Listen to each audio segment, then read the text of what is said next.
아, 진짜 구매 대행하면 안 될 것 같은데. 이제 큰일이 났다.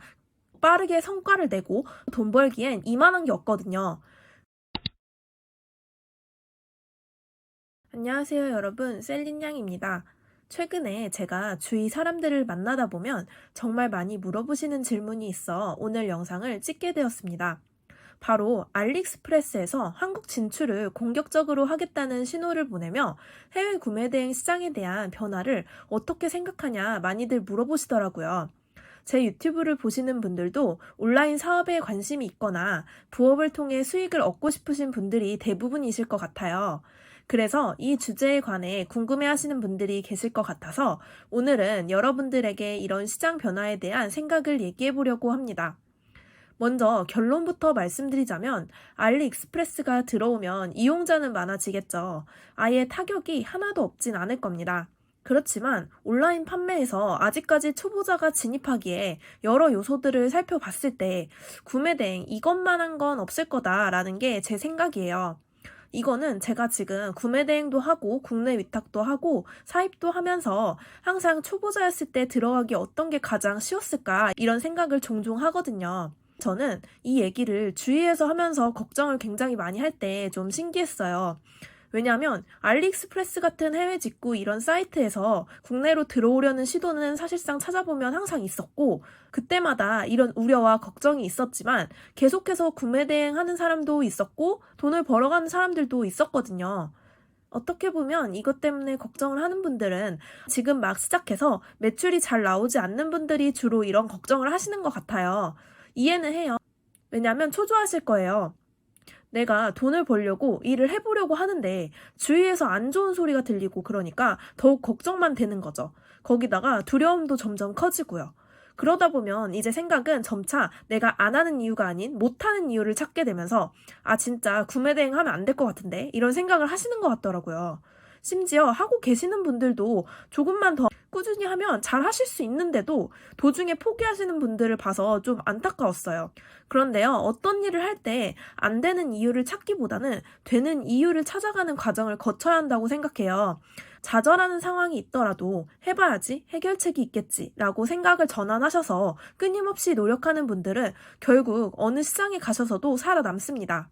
이제 알리익스프레스 관련 기사들도 쏟아져 나오고 다양한 이야기를 나누면서 알리익스프레스가 들어와서 해외 구매 대행은 이제 큰일이 났다. 그래서 빨리 다른 걸 해야 한다. 이런 얘기들도 있었는데 이런 이견에 대한 생각들도 함께 얘기를 해볼게요. 이 영상을 끝까지 시청하시면 그래도 내가 현 시점에서 어떤 곳에 진입하는 게 맞을지 가닥이 잡히실 거예요.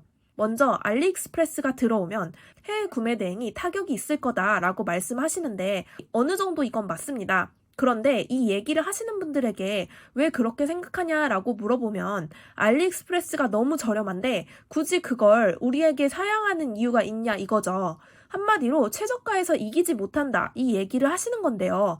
판매를 잘 하고 계시는 분들은 아시겠지만 온라인에서 판매를 할 때 저렴한 가격이 절대적인 요소로 작용하진 않아요.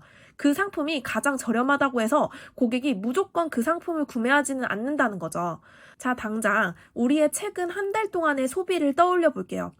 한 달 동안 내가 산 물건 중에서 전부가 최저가라고 자신할 수 있으신 분 계신가요? 아마 많지는 않으실 겁니다. 생각보다 최저가만을 꼼꼼하게 찾아서 구매하는 분들이 소비자의 전부는 아닌 거죠. 그리고 다음으로는 알리익스프레스가 저렇게 공격적으로 나오면서 영향력을 넓혀가면 알리익스프레스 플랫폼도 이제 구매가 너무 쉬우니 그쪽으로 사람들이 많이 가지 않겠냐고도 물어보셨는데 이거에 대한 제 답변은 일부는 넘어갑니다. 그러나 대부분은 넘어가지는 않을 거예요 였어요. 이거는 어떻게 보면 해외 구매 대행을 하시는 분들 중 본질을 알고 계시는 분들은 이 질문을 안 하셨을 것 같긴 해요. 해외 구매 대행은 서비스업입니다. 고객의 불편을 해소해주는 대가로 돈을 버는 거거든요. 해외 사이트에서 구매하다 보면 언어의 장벽과 사이트 내에서 번역이 깔끔하게 되지 않기 때문에 한국에서 사는 것에 비해서 좀 신뢰도가 굉장히 떨어집니다.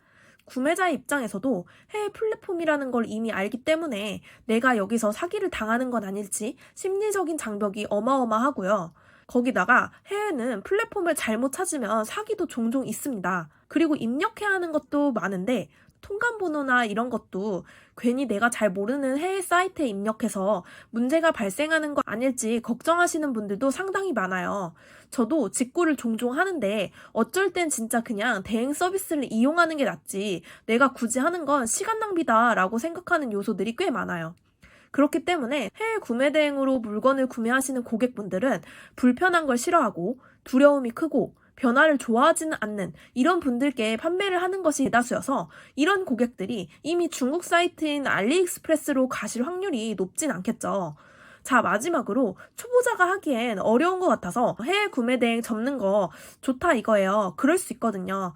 그래서 다음 단계로 뭘 해볼 거냐 여쭤보면 사입을 해보겠다. 브랜딩을 해보겠다 하시는 분들이 있는데 이거는 사실 저는 정말 비추합니다. 결국 우리가 해외 구매 대행을 잘 해서 가야 하는 종착지는 어떻게 보면 여기가 맞아요. 그런데 해외 구매 대행이 잘 안 된다고 하면서 지금 제대로 성과도 내지 못했을 때 사입이나 브랜딩으로 넘어가는 건 정말 어려울 수 있습니다. 이거에 관한 이야기를 한번 해볼게요. 제가 최근에 사입부터 시작하셔서 지금도 사입하고 계시는 대표님을 만나 뵀는데요. 초보 시절에 사들였던 사입 상품의 재고가 어마어마하게 쌓였다고 해요. 이건 어떻게 보면 당연한 결과겠죠. 처음에 우리가 초보자로 온라인 시장에 진입하면 물건을 보는 눈이 상대적으로 낮을 수밖에 없어요.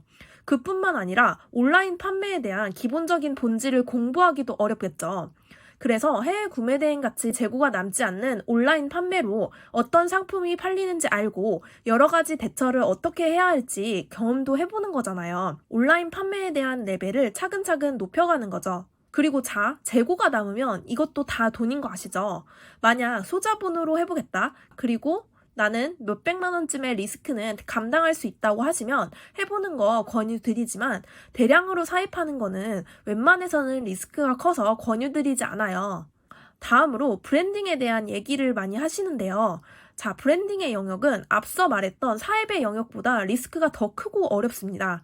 솔직하게 말씀드리면 저는 브랜딩 자체가 온라인 판매에서는 끝판왕, 그러니까 그만큼 굉장히 어려운 사업의 영역에 속해 있는 거죠.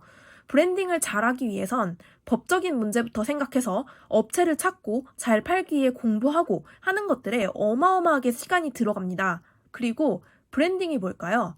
내 상품을 알리고 내 브랜드의 이름을 대다수가 알게 되고 정말 많은 사람들이 내 상품만을 찾도록 소비자와 가치를 공유하게 만드는 것 아닌가요? 그런데 이게 정말 쉽다고 생각하시나요? 중소기업의 브랜드들도 상품 하나를 띄우기 위해서 최소 몇십 명의 인력들을 필요로 하고 다양한 기술들이 들어갑니다.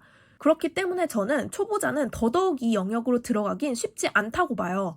그래서 여기까지 들으신 분들 중 알리 사태로 인해 아직 구매 대행을 시작할지 말지 고민하시는 분들에게는 우선은 너무 겁먹지 마시고 시작부터 해보라는 말씀을 드리고 싶어요. 앞서 말씀드린 것처럼 리스크가 큰 사입과 브랜딩에 비해 적은 노력으로 빠르게 성과를 내고 돈 벌기엔 이만한 게 없거든요. 그리고 구매 대행을 하고 계시는 분들도 이런 얘기에 너무 흔들리지 마시고 지금 하고 계신 일 맞는 방향으로 잘 하고 계실 테니까요. 차근차근 목표를 세워서 실행을 해보시고 문제가 발생했다면 그것을 어떻게 해결해야 할지 분석도 하시면 충분히 잘 해내실 거예요. 오늘도 영상 시청해주셔서 감사합니다.